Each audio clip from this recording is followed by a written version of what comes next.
présente, je m'appelle Farhan Ndiaye, je suis le coordinateur du collectif Parlons Poésie. Je suis en même temps un poète et un slameur. Je suis aussi co-auteur de ce livre qui s'intitule Des cris et d'encre. Donc, Des cris et d'encre, c'est un livre écrit par le collectif Parlons Poésie. C'est un livre qui est composé de 73 poèmes écrits par 35 auteurs.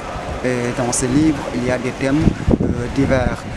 Donc dans ces thèmes-là, on peut voir des thèmes qui parlent aussi bien de la temporalité, mais aussi de la spiritualité, mais aussi des thèmes qui touchent les couches les plus vulnérables de notre société.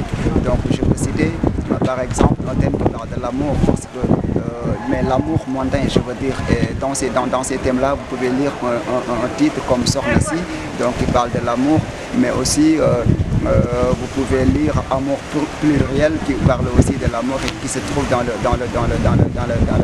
livre, mais aussi il y a des thèmes qui touchent à la spiritualité, il y a aussi Confession d'un égaré, il y a aussi le mystère de la sépulture, donc tous un thème qui parle de la spiritualité. Donc en dehors de ces thèmes-là, il y a des thèmes qui parlent de la société, le phénomène de l'immigration, la femme africaine aussi, voilà, il y a des thèmes aussi qui parlent des talibés, des Bujuman, donc ce sont des gens que l'on oublie parfois et qui font partie intégrante de notre société.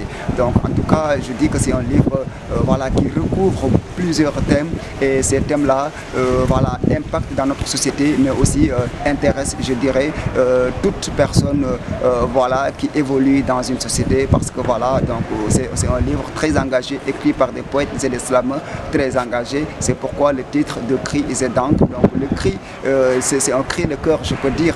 Le cri, ça réfère tout simplement à ces dénonciations, ça réfère à ces conscientisations qu'on est en train de faire dans ce livre-là. L'encre dans ce livre représente la plume, représente la poésie, représente l'écriture.